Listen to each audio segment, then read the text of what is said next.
वो प्रेरणा स्थान है हमारा। फिर जानकारी मिलते ही मैंने उस सदस्य के ऊपर एक आरोप लगाया कि आप भी उसका समर्थन कर रहे हो, आपको सब मालूम है, इसके बावजूद आप ये बात समाज को नहीं बता रहे हो। तो उन्होंने मुझे फाइल लाकर दिखाकर कहा कि हमने ये तीनों ब्राह्मणों के खिलाफ चैरिटी कमिश्नर में रिजोल्यूशन पास करके सबमिट किए हैं और इन तीनों के ऊपर करोड़ों रुपए का भ्रष्टाचार के आरोप लिखे हुए हैं।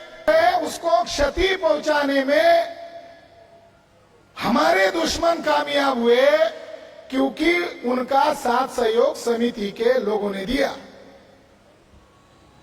जब बारिश हो रही थी तब उस स्तूप में पानी इकट्ठा हो रहा था, भारी संख्या में पानी गिर रहा था। इसका मतलब यह है कि आरएसएस के लोग, मोहन भागवत, नितिन गडकरी, देवेंद्र फडणवीस के इशारे पर वो स्तूप गिराने की साजिश थी। समिति के ऊपर आरएसएस के ब्राह्मणों का डायरेक्ट नियंत्रण है। आज बुद्धिस्ट इंटरनेशनल नेटवर्क का राष्ट्रीय सम्मेलन होने वाला था यहां पर हर साल की तरह, मगर हमने उसको रद्द किया और दीक्षा भूमि बचाने के संदर्भ में अवेयरनेस करने के लिए और कोई फैसला करने के लिए ये विशाल जनसभा का आयोजन नागपुर में हम लोगों ने किया। आज देवेंद्र फडणवीस दीक्षा भूमि नहीं गए हैं, ये खुशी की बात है।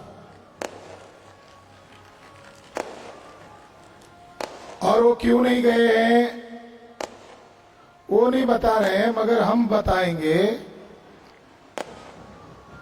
समिति के लोगों को बुद्धिस्ट इंटरनेशनल नेटवर्क के द्वारा वार्निंग दिया गया था, मैंने स्वयं वीडियो बनाया था कि अगर देवेंद्र फडणवीस दीक्षा भूमि आते हैं तो उनके मुंह को काली पोता जाएगा। क्योंकि उन्होंने जो जघन्य अपराध किया है, हम सामाजिक तौर पर उनका धिक्कार करते हैं, उनको नहीं आने देंगे। तो बाद में शायद आरएसएस के ही लोगों ने समिति के पिछलग्गू लोगों को कहा होगा, ये लोग तो करने वाले लोग हैं। 6 अक्टूबर को आरएसएस के हेडक्वार्टर पर आए थे 2022 को, और भागवत जी ताला लगाकर भाग गए थे। तो इस बार भी वो आ सकते हैं, हम नहीं आएंगे। आप बता दो कि राजनीतिक लोगों को हम दीक्षा भूमि नहीं बुलाने वाले हैं, ऐसी घोषणा करो। मगर समिति के पिछलग्गू लोग कहा इस साल नहीं बुलाएंगे। तो आरएसएस और बीजेपी के लोगों के द्वारा दीक्षा भूमि के ऊपर नाजायज कब्जा किया जा रहा है, इसके विरोध में यह सभा है। सर्वसाधारण लोगों को बीमारी तब नजर आई जब अंडरग्राउंड पार्किंग का इश्यू खड़ा हुआ।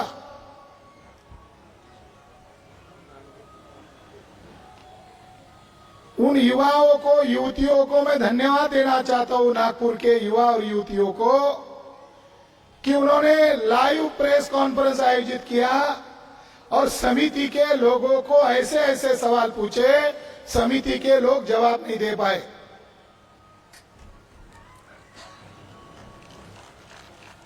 एक युवा ने सवाल पूछा, प्रतिभा अगलावे थे उसमें,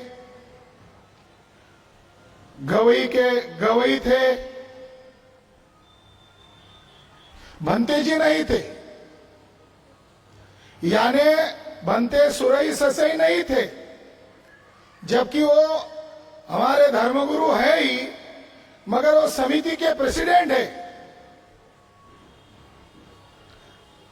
उन्होंने कोई आधिकारिक बयान क्यों नहीं दिया? समिति के प्रेसिडेंट होने के नाते भंते जी ने जवाब देना चाहिए था, उन्होंने जवाब ही नहीं दिया। अंडरग्राउंड पार्किंग बनाई जाएगी, उनको पूछा कि लाखों लोग आते हैं तो क्या लाखों लोगों की गाड़ियों की पार्किंग की जाएगी, उसकी व्यवस्था की जाएगी? तो समिति के सदस्य ने कहा कि केवल 2000 गाड़ियों की पार्किंग की व्यवस्था करेंगे। तो साथियों, उस पार्किंग के इशू को लेकर लोगों ने इसलिए संज्ञान लिया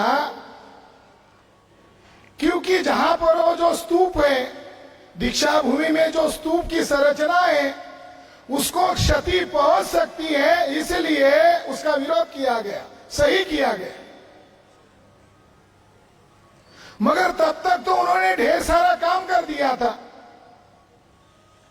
और जो स्तूप है उसको क्षति पहुंचाने में हमारे दुश्मन कामयाब हुए क्योंकि उनका साथ सहयोग समिति के लोगों ने दिया। जब बारिश हो रही थी तब उस स्तूप में पानी इकट्ठा हो रहा था, भारी संख्या में पानी गिर रहा था। इसका मतलब यह है कि आरएसएस के लोग, मोहन भागवत, नितिन गडकरी, देवेंद्र फडणवीस के इशारे पर वो स्तूप गिराने की साजिश थी।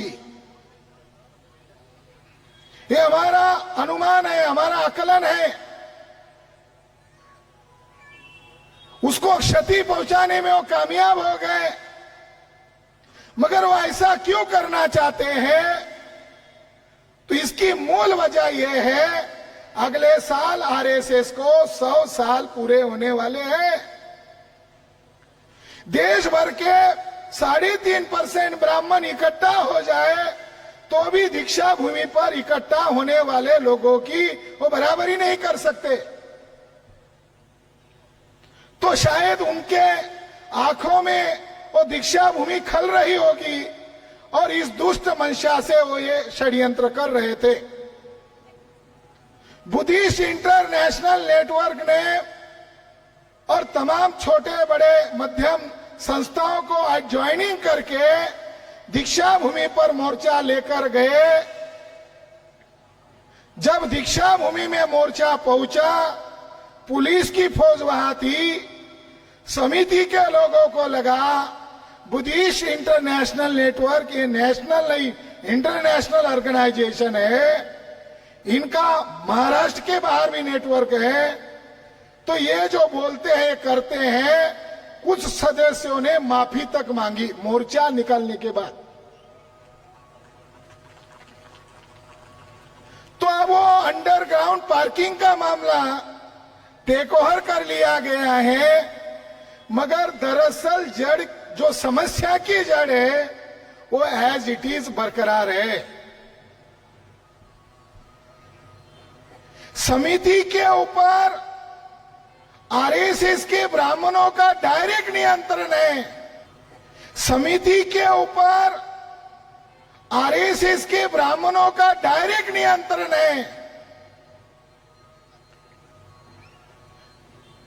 14 वर्ष से हम बोल रहे हैं। 2010 में मैंने लिखित में पब्लिश किया, बाबा साहब अंबेडकर की हत्या किसने क्यों कैसे किया, इसमें लिखित में दर्ज किया। हम ब्राह्मणों का विरोध क्यों करते हैं? समिति के ऊपर ब्राह्मणों का नियंत्रण नहीं होना चाहिए, ये बात हम क्यों उठा रहे हैं? तो मैं इसका संदर्भ के साथ आपको जानकारी देना चाहता हूं। 1954 को बाबा साहब अंबेडकर ब्रह्म देश में गए, जिसका आजकल का नाम म्यांमार है। तो ब्रह्म देश गए, दूसरी अंतर्राष्ट्रीय कॉन्फ्रेंस चल रही थी और आज एक साथी हमारा तेलंगाना से आकर यह बात कर रहा था कि हमारी 30 बसेस आई है, हम कुछ लोग आए हैं। मैंने अभी उसका नया डाटा निकाला तो महाराष्ट्र से कुछ लोगों का नाम मुझे अभी तक नहीं मिला है, मगर तेलंगाना, आंध्र प्रदेश से all India schedule caste federation के कार्यकर्ता बाबा साहब के साथ ब्रह्मदेश गए थे और उनका ग्रुप फोटो उपलब्ध हो गए। उस कॉन्फ्रेंस में गए थे। तो उस कॉन्फ्रेंस में बाबा साहब अंबेडकर ने ब्लूप्रिंट, भारत में बुद्धिज्म को पुनर्स्थापित करने वाला जो ब्लूप्रिंट है, वो अंतरराष्ट्रीय बुद्धिस्ट नेशन के सामने एक्सप्लेन किया, खुला किया। उसमें उन्होंने एक संदेश दिया कि मैं जो भारत में बुद्धिज्म की मूवमेंट को पुनर्जीवित कर रहा हूं, उसमें मुझे पहली खबरदारी लेनी है कि मैं इस मूवमेंट में ब्राह्मणों को नो एंट्री दूंगा, मैं ब्राह्मणों को अलाउ नहीं करूंगा, प्रवेश वर्जित होगा। तो उन्होंने सिद्धांत के रूप में विश्व के सामने यह सिद्धांत बताया, महाराष्ट्र के लोगों के सामने नहीं बताया।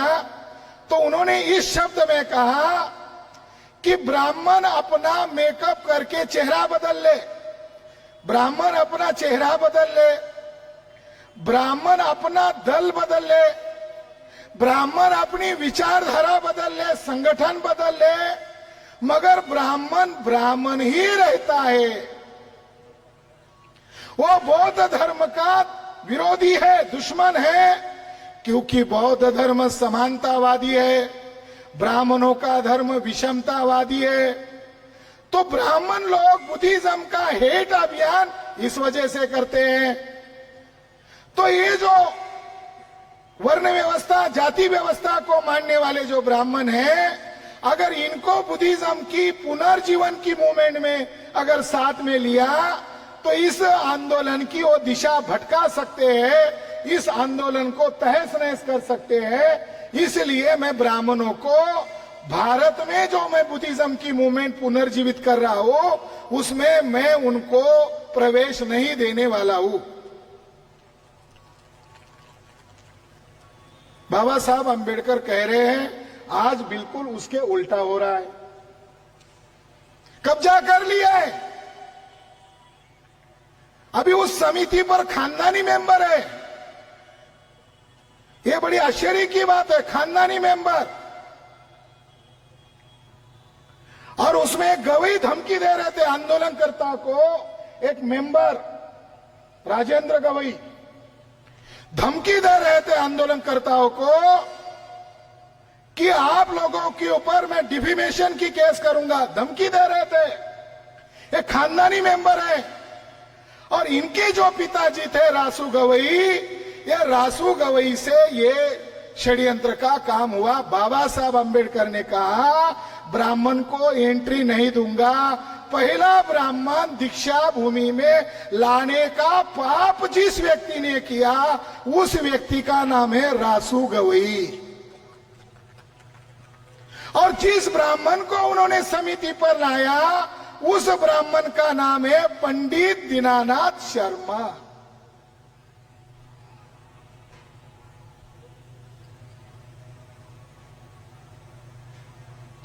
जब शर्मा जिंदा थे तो मैंने उनको संपर्क किया, 2013 की बात है, मैंने उनको संपर्क किया। मैंने कहा मैं एक पत्रकार हूं, शर्मा जी मैं आपसे जानकारी लेना चाहता हूं। ये अंबेडकरवादी इतने विरोधी है ब्राह्मणों के, फिर भी आप जमे हुए कैसे हो?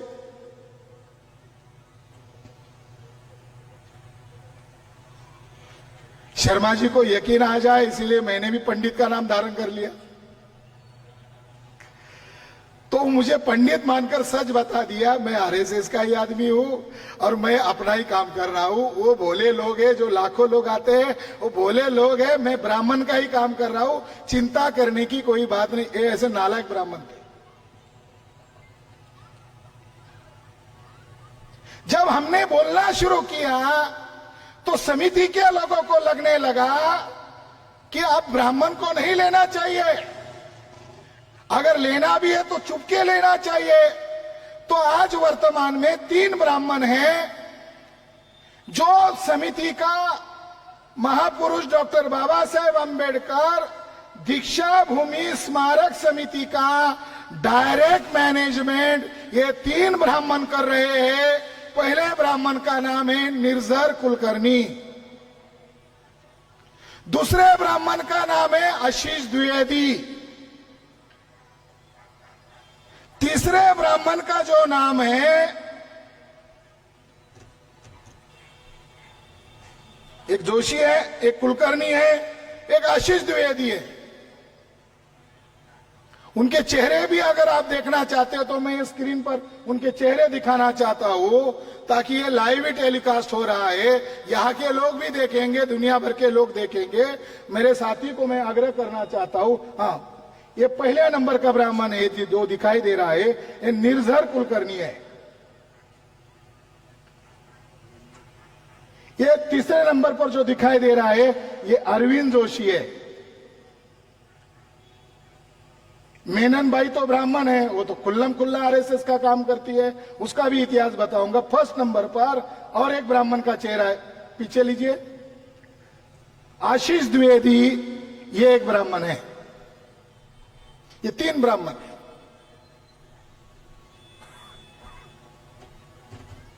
ये 3 ब्राह्मण लोग खुल्लम खुल्ला समिति को नचा रहे हैं, समिति का कंट्रोलिंग कर रहे हैं। एक माननीय सदस्य को मैंने पूछा, आशीष द्विवेदी का क्या रोल है, निर्झर कुलकर्णी का क्या रोल है, अरविंद जोशी का क्या रोल है, तो उसने ईमानदारी से मुझे बता दिया कि मेरा नाम मत बताओ, आप लोग फिर आप सिद्धांतवादी हो, आपने हमारी कॉलर पकड़ ही ली है, सारा मामला पकड़ ही लिया, आप लोगों को ही मालूम है। तो उन्होंने कहा ये भंते जी के लोग हैं। मुझे बड़ा आश्चर्य लगा।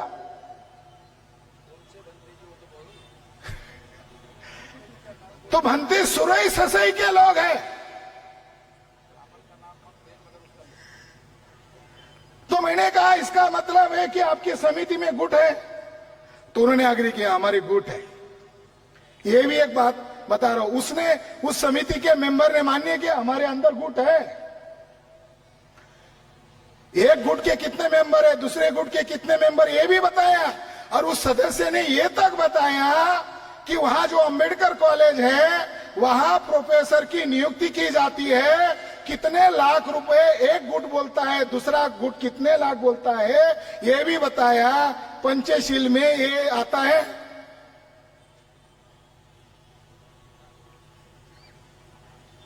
फिर मैंने दूसरा सवाल पूछा, ये निर्झर कुलकर्णी जोशी द्विवेदी का क्या पद है?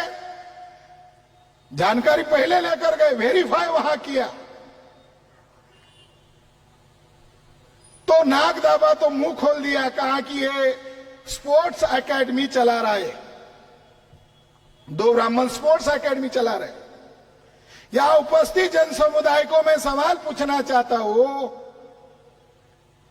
क्या बाबा साहब अंबेडकर ने जहां दीक्षा दिया लाखों लोगों को, क्या वो क्रिकेट वॉलीबॉल के लिए बनाया? वो तो ये धम्म का कारवां, धम्म का आंदोलन विश्वव्यापी हो, वो प्रेरणा स्थान है हमारा।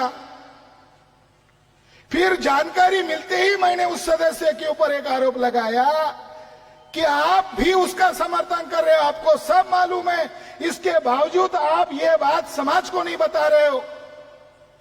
तो उन्होंने मुझे फाइल लाकर दिखाकर कहा कि हमने ये तीनों ब्राह्मणों के खिलाफ चैरिटी कमिश्नर में रिजोल्यूशन पास करके सबमिट किए हैं और इन तीनों के ऊपर करोड़ों रुपए का भ्रष्टाचार के आरोप लिखे हुए हैं। मैंने कहा जरा फोटो कॉपी दीजिए, हम तो लड़ाई लड़ रहे हैं। उसने कहा नहीं, आप दूंगा तो फिर मुझे भी खतरा हो जाएगा। फिर मैंने उनको कहा कि समिति के अध्यक्ष तो भंते जी है, कार्रवाई क्यों नहीं कर रहे हैं? तो उन्होंने कहा हम बाकी मेंबर लोगों ने साइन कर लिया, तीनों को आरोपी बनाया, मगर भंते जी के पास जाते ही, सुरई ससई जी के पास जाते ही उन्होंने उस कागज को फाड़कर फेंक दिया और 2-3 मर्तबा होने के बाद हमने रिकॉर्ड में लाकर सबमिट कर दिया। अब भंते जी नहीं है, समिति के अध्यक्ष भी है, धर्मगुरु भी है, तो दो उनकी भूमिका है, तो उनको ब्राह्मणों का पक्ष नहीं लेना चाहिए। 7 मैं अभी 3 लोग हैं, इनके पापों की गिनती कर रहा हूं। एक निर्जर कुलकर्णी है, अरविंद जोशी है जिसका मैंने जिक्र किया। अरविंद जोशी पक्का बीजेपी का आदमी है, अरविंद जोशी पक्का बीजेपी का आदमी है। गवाही बोल रहे ना कि हम कानूनन कार्रवाई करेंगे, हम गवाही के ऊपर आज सामाजिक कार्रवाई कर रहे हैं। अरविंद जोशी पक्का बीजेपी का आदमी है। उसका सबूत यह है, उसकी पत्नी का नाम विशाखा जोशी है और वो बीजेपी महिला सेल की पश्चिम दक्षिण की बीजेपी अध्यक्ष है। साथियों, वहां अंबेडकर कॉलेज में एक महिला है जिसका नाम प्रियंका सोईतकर है। एक महिला का हमने पिक्चर दिखाया, हेमा मेनन है, वर्षा देशपांडे है, आरती वजलवार है। ये सारे लोग वहां पर क्या कर रहे हैं? ये सारे लोग जो बाबा साहब अंबेडकर को धोखा महसूस हो रहा था कि ब्राह्मण लोग आंदोलन की दिशा भटका सकते हैं, आंदोलन को तहस नहस कर सकते हैं, समिति के जो ऑनरेबल मेंबर है ये इन ब्राह्मणों के इशारे पर काम कर रहे हैं। उसमें से एक महिला जो वहां की स्टाफ है, यानी उस प्रीमाइसेस के अंदर एक कॉलेज है, उस कॉलेज के माध्यम से ये 7 ब्राह्मण घुस गए। हम सोच रहे थे घुसे कैसे। एक स्क्रीनशॉट है उसका, उस प्रोफेसर का, उसने आगे करो, जिसमें वो कह रही, ये प्रदीप, ये आशीष द्विवेदी है। आशीष द्विवेदी के पास क्या जॉब है? साइकिल स्टैंड का वो कर्मचारी, इस नाम पर लिया। अब यहां समिति का प्रेसिडेंट भी नहीं है। मोदी जी बुद्ध के सामने झुक रहे हैं, प्रधानमंत्री आ गए। यूएसए से एक अंतरराष्ट्रीय व्यक्ति है, आशीष द्विवेदी बता रहे, यानी देश दुनिया, श्रीलंका के लोग आए हैं, मान्यता प्राप्त लोग आए, उनको गाइडलाइन कर रहे हैं। कौन कर रहे हैं? आशीष द्विवेदी कर रहे हैं। उसका क्या रोल है? उसका कोई रोल नहीं हुआ, ना यह समिति का मेंबर है, ना यह समिति का प्रेसिडेंट है, मगर आशीष द्विवेदी ही वहां पर खड़ा है जहां बाबा साहब अंबेडकर की अस्थियां हो सकती है। हमारा दुश्मन वहां पर खड़ा है। अब वो जो महिला है उसने व्हाट्सएप पर जो दिखाया वो बहुत ही संगीन है। आगे करो। हाँ, ऊपर लिखा है, बताओ देश कैसे तरक्की करेगा। ये किसने शेयर किया है? हेमा मेनन ने अपने सोशल मीडिया के स्टेटस पर लिखा। कब पोस्ट किया? 27 फरवरी 2016। ऊपर क्या है? बताओ देश कैसे तरक्की करेगा, से नो टू रिजर्वेशन।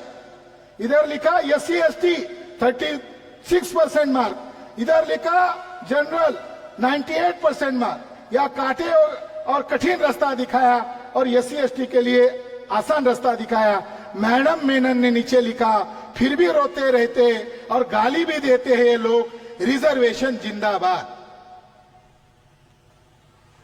ये कौन है? वहां कर्मचारी है। समिति के प्रेसिडेंट को क्या करना चाहिए था? मेनन भाई को किधर का टिकट निकालकर भेजना चाहिए था? मेनन भाई को जेल में भेजना चाहिए था। मगर समिति के प्रेसिडेंट ने उसको बचा लिया, अभी भी है। तो साथियों, ये जो 7 लोग हैं ये प्लान कर रहे हैं। और ये भी है कि रवि मेंढे बनते सुरई ससाई जी का पीए बोलते हैं, और ये रवि मेंढे लोगों को धमकी देते हैं और इनके ढेर सारे कारनामे हैं। अब सबूत के साथ हमारे पास आ गए हैं। तो मंत्री जी को कोई तो भी मिसगाइड कर रहा था, उनके नाम और सबूत भी हमारे पास आ गए हैं। तो साथियों, ये सारा का सारा प्लान, सारी की सारी साजिश संघ कार्यालय से वो सारा स्क्रिप्ट तैयार होता है और वैसे ये लोग काम कर रहे हैं। इसलिए समिति का वर्तमान जो समिति है ये नालायक लोगों से भरी पड़ी है। इसका नालायकी का नंबर 1 सबूत, एक ऑनरेबल सदस्य सत्यनारायण की पूजा कर रहे हैं। सुधीर फुलझेले ये सेक्रेटरी थे, अभी नई कमेटी में वो मेंबर है। माननीय सुधीर फुलझेले सत्यनारायण कर रहे हैं। दीक्षा भूमि के प्रीमाइसेस में 22 प्रतिज्ञा का बोर्ड लगाया समिति के लोगों ने। अब मुझे उस समिति के लोगों को आग्रह है, उस 22 प्रतिज्ञा के पास ये सत्यनारायण कर रहे सुधीर फुलझेले का ये फोटो भी लगा देना चाहिए। किसका अपमान कर रहे हो? सुनने में मैंने ये जानकारी एक ऑनरेबल मेंबर को बताया, वो तो राजी नहीं हो रहे थे कि समिति में अलबेल है, कुछ नहीं हो रहा है। तो मैंने उस समिति के मेंबर को ये तस्वीर दिखाकर कहा कैसे अलबेल है, तो उन्होंने कहा ये गलत किया, ये गलत है, मैं इसको असहमत हूं। फिर मैंने कहा ऐसी कौन सी कमजोरी है फुलझेले की, क्यों ऐसा कांड कर रहे हैं, ऐसा दुष्कृत्य कर रहे हैं? तो उन्होंने मुझे जानकारी में बताया कि उसके लड़की का नॉर्थ इंडिया के लड़के के साथ शादी हो रहा है और नॉन बुद्धिस्ट है, इसलिए वो जो लड़का है वो ब्राह्मणवादी हो सकता है। उसके परिवार वालों ने सत्यनारायण का आग्रह किया, फुलझेले जी गए और बेटी के प्यार में उन्होंने ये कर दिया। वहां उनकी मिसेज बैठी थी, मैंने उनको कहा मैडम मैं आपको जज बनाता हूं, हमारा और आपके पति का एक युक्तिवाद चल रहा है, आपको जज बनना है, आशा है आप पक्षपाती नहीं होंगी। तो उन्होंने कहा वो बताइए। तो भावनिक होना स्वाभाविक है, लड़का लड़कियों के प्रति माता पिता को भावनिक होना स्वाभाविक है।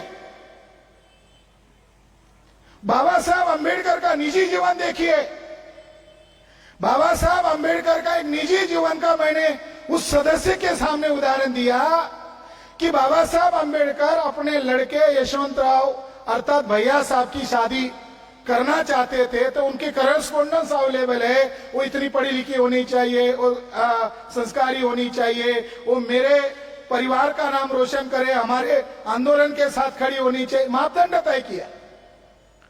मगर भैया साहब ने पहले ही लड़की तय कर ली। पिताजी के मर्जी के विरोध में जाकर भैया साहब ने शादी कर लिया, बाबा साहब के लड़के ने शादी कर लिया। बाबा साहब अंबेडकर अपने एक लौते लड़के के शादी में नहीं गए। गए हो तो सबूत दिखाओ, फोटो दिखाओ। बाबा साहब नहीं गए। तो मैंने उन मैडम को कहा बाबा साहब का जीवन देखिए, ऑनरेबल सदस्य का सेक्रेटरी का जीवन देखिए, इसमें कौन सही है कौन गलत है। तो उस महिला ने कहा बाबा साहब ही सही। अब साथियों, जो माननीय अध्यक्ष हैं बनते सुरई ससाई, अब उनकी क्या कमजोरी है वो ढूंढना चाहिए। वो कहां गए? वो गए एक मेंटल आदमी जो गुजर गया है, मनोरुग्ण था, उसका नाम विक्तू बाबा था, उसकी समाधि बनाई गई है और उसके समाधि के दर्शन के लिए हमारे धर्मगुरु को नहीं जाना चाहिए था। कम से कम वो जो भगवा वस्त्र धारण किया है उसकी तो इज्जत रखनी चाहिए थी। बनते सुरई ससाई विक्तू बाबा के दर्शन गए। जब वो दर्शन करने गए थे, वहां सैकड़ों की संख्या में महिलाओं के शरीर में भूत का प्रवेश हो चुका था। बनते जी उसके समाधि को नमन कर रहे हैं और महिलाएं के शरीर में भूत घुसा था, हिचकियां दे रही, आवाज दे रही है। वो वीडियो यहाँ पर मैं दिखाना चाहता हूँ ताकि लोगों को यकीन हो जाए जो हम बात कर रहे हैं केवल पार्किंग का मामला नहीं है, समिति ही रद्द होनी चाहिए।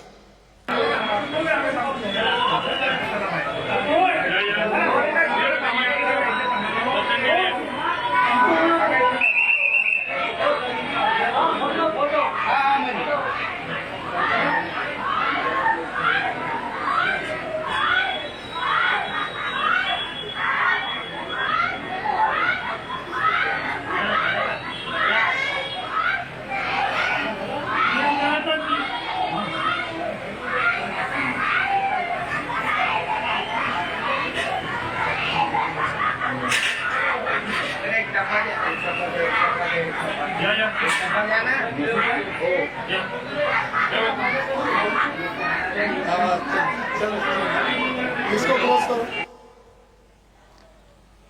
अब वो उसमें उनके साथ जो भिक्खु गए उनके चेहरे को हम स्टडी करने वाले हैं और उनको विनती करने वाले आपसे चिवर छोड़ दो, क्योंकि वहां जाने से आपका चिवर भ्रष्ट हो गया। अभी कल की बात, ये तो बहुत सारा डाटा है, बहुत सारा मसाला है। अब कल की बात, हमारे बुद्धिस्ट इंटरनेशनल नेटवर्क के सीआईडी वहां घूमने गए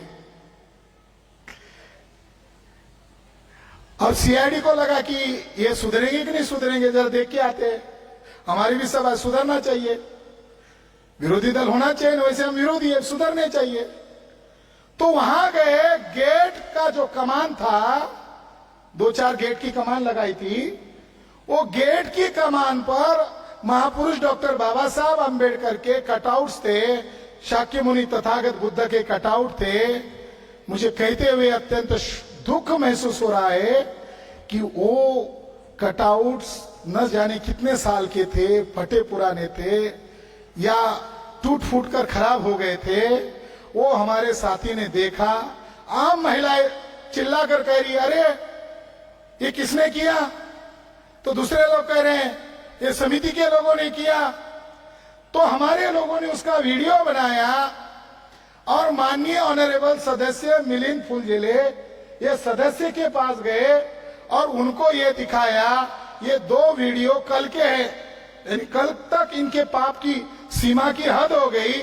वो दो वीडियो इस तरह से देखिए।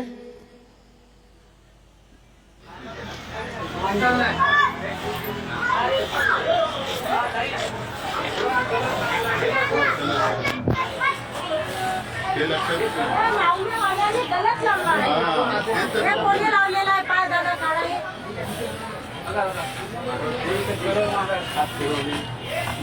थोडस विकृती करत नाही का सगळं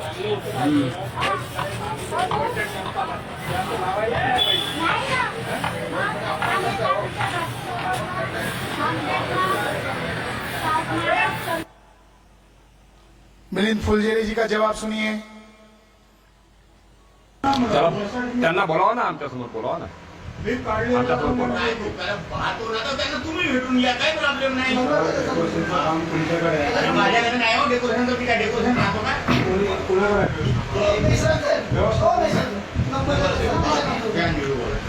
समितीमध्ये आपली भूमिका काय? आपण कोण? समितीमध्ये जाऊ का? तुम्हाला म्हणलं पेंटर के बोलवतो, तुम्ही ऐकाही नाही। त्याला बोलावा आणि ज्यावेळेस तुम्ही हे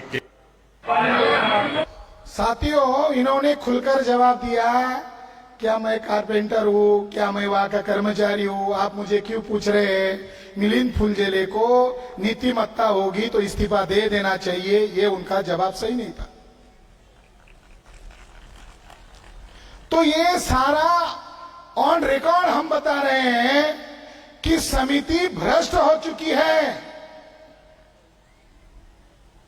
टॉप टू बॉटम समिति के लोगों को, वो भी कितने निर्लज्ज लोग हैं कि नागपुर के लोग मोर्चा लेकर गए, माफी, यानी उन्होंने गिल्टी था, मान्य किया हम गुनहगार है, हम मान्य करते हैं, अब मान्य किया तो इस्तीफा दे देना चाहिए था।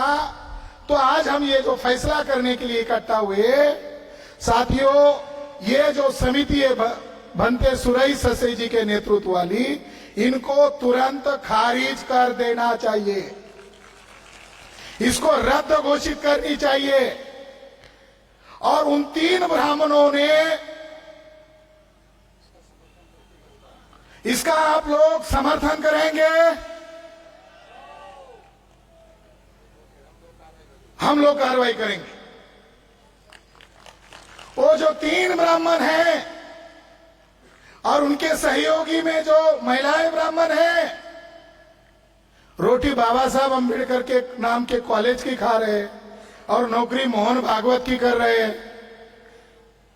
ये 7 ब्राह्मणों को वहां से निकालकर उनको जेल की सजाएं होनी चाहिए, कठोरतम सजाएं होनी चाहिए। क्या इसका आप समर्थन करते हैं?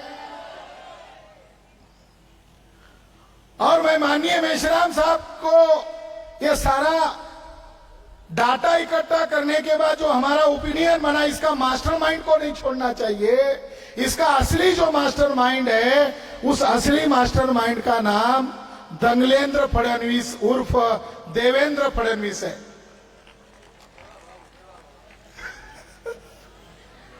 देवा भाऊ, गुंडे पालने वाला। अनिल देशमुख जो जेल में गए थे, उन्होंने ऑन रिकॉर्ड बयान दिया।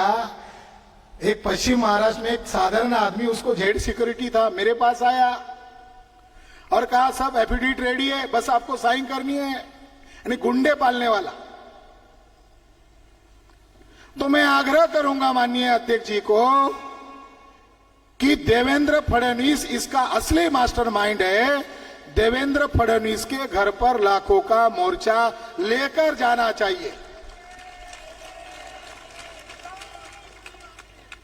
आप सहमत है? आप सहमत है? आप सहमत है?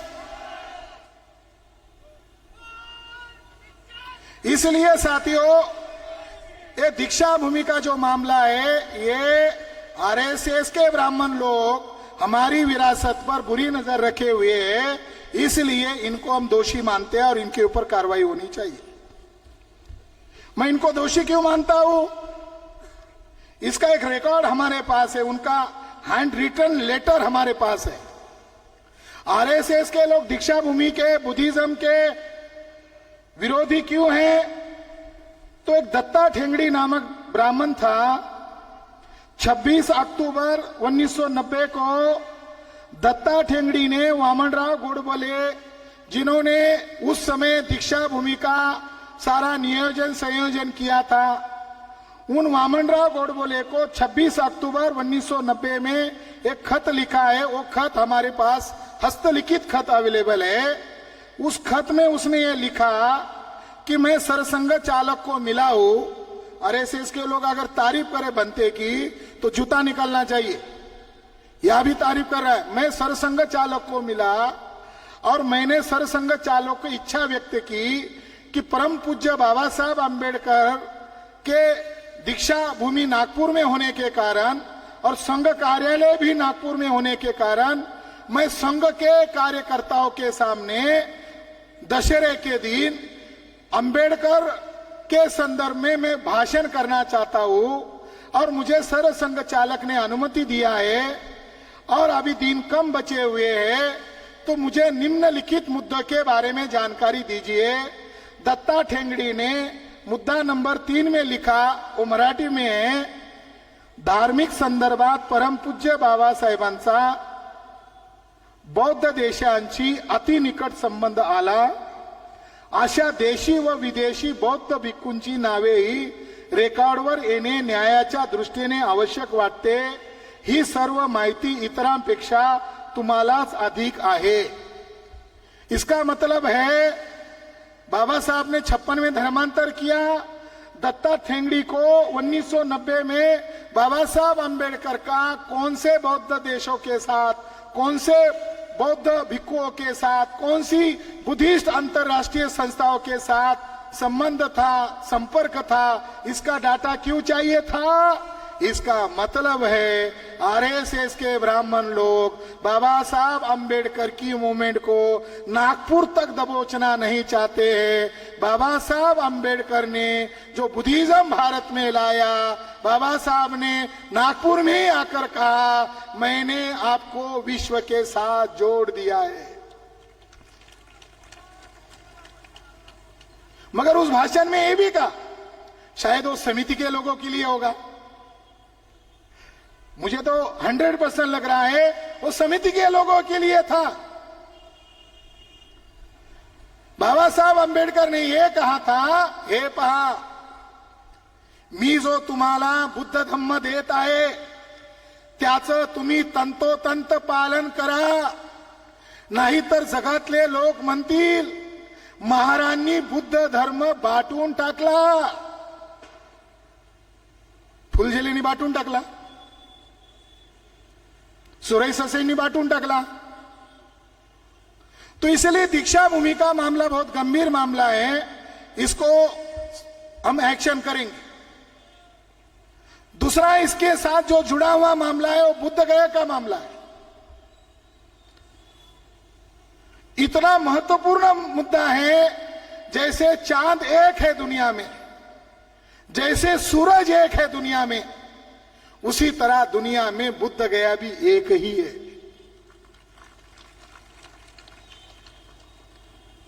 सिखों के गुरुद्वारा पर गैर सिख कब्जा नहीं कर सकता।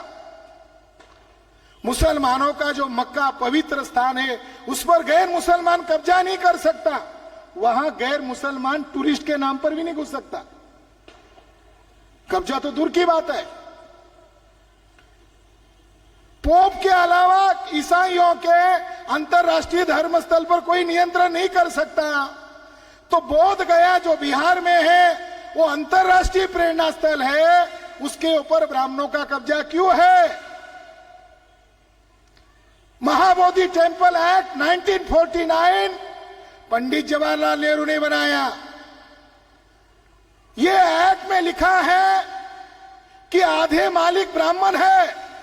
हमारे लोग विरोध कर रहे हैं। ये एक्ट रद्द होना चाहिए। ये महाबोधि टेम्पल एक्ट एक काला कानून है, इसको रद्द करना चाहिए।